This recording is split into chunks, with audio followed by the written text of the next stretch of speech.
What's going on, guys? Hope everybody's having a great day. Please do me a favor, smash that like button for me, and if you get anything from this video, subscribe.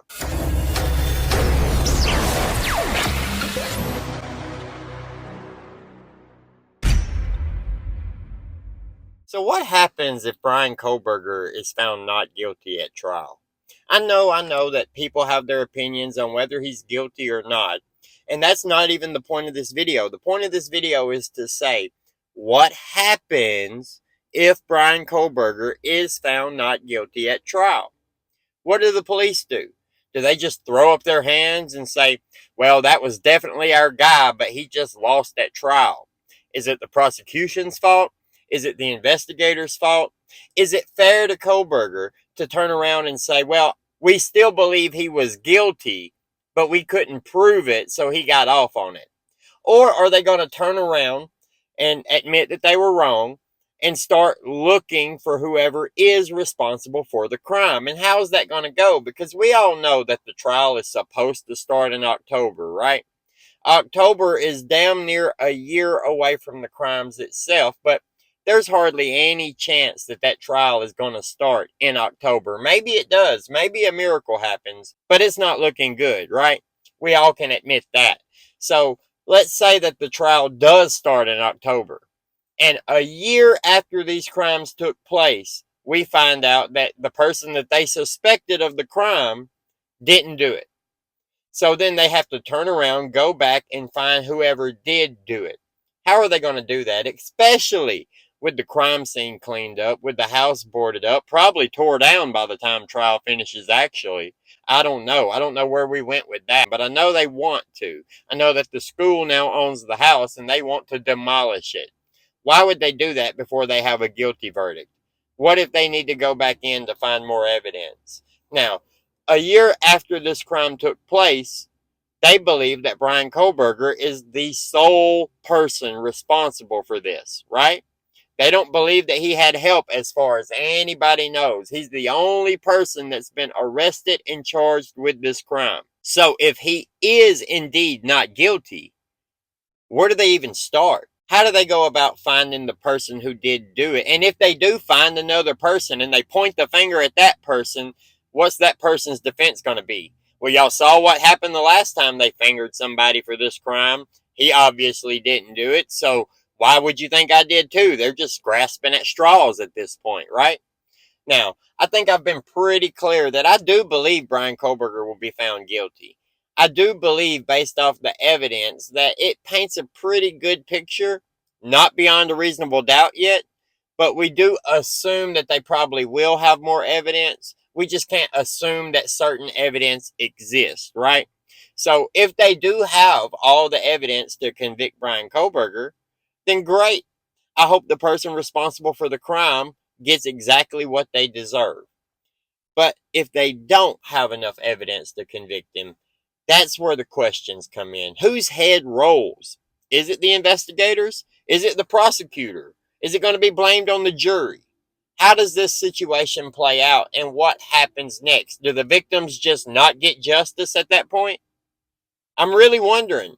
Like, are the police going to just put this on the cold case file and forget that it ever happened? Is that what they want anyway, to sweep it under the rug? Whether they convict Bryan Kohberger or not, after his trial, this whole thing is over anyway, right? Because how are they going to go find who actually did it when everything they have points at Bryan Kohberger? So if he beats the case, what happens then? What happens if these conspiracy theories are true? I know a lot of people get upset about the conspiracies, right? But what you guys forget is, yeah, it's probably not that likely that there's some national conspiracy going on where the government's trying to frame this person or that person. But this is a very small town, 25,000 people, and half of those people are college students who don't actually live in the town full time, right? So you got like 15,000 people, let's be generous and say 15,000 people who actually live in Moscow, Idaho. That's a very small town. A lot of people know each other. People can tell one little lie for somebody, and then that little lie has to be covered with another lie, and that little lie has to be covered with another lie, and then you end up with a narrative that does not exist. It's all completely made up. There's no reason, there's no evidence to point to it. It's just what has been said, right? And if you take a person who is guilty of something, trying to cover something up, cover their own tracks, then that could mislead a lot of things. I'm sure you guys have heard of the butterfly effect, right? Like if a butterfly flaps his wings on the other side of the world, that could cause some problem to happen over here or over there, whatever. The butterfly effect is the idea that tiny causes, like a flap of a butterfly's wings in Brazil, can have huge effects, like setting off a tornado in Texas. Now that idea comes straight from the title of a scientific paper published nearly 50 years ago. And perhaps more than any other recent scientific concept, it has captured the public imagination.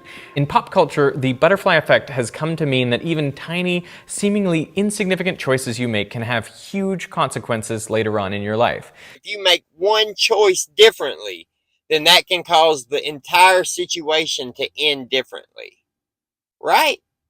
So it's not so extreme to believe that somebody could have lied, somebody could have done one thing off, which caused the entire investigation to go a different direction. That's not conspiracy. That's reality. Things like that happen on a regular basis. Just like with Kylie Rodney, right? Kylie Rodney, she went missing at a campsite beside a reservoir. So the obvious idea was that she might have drove into the reservoir. So we need to check the reservoir. Well, the police go in, they dive, they check the reservoir. She's not there. She's just not there. We've looked. It's not there. They just didn't do their job that well, because once Adventures with Purpose came in, they tell Adventures with Purpose, we've checked here, so there's no reason for you to check here. So Adventures with Purpose goes and checks everywhere else, and they didn't find her. So then they come to the one spot that the police said you don't have to check. They checked that spot and found her in half an hour.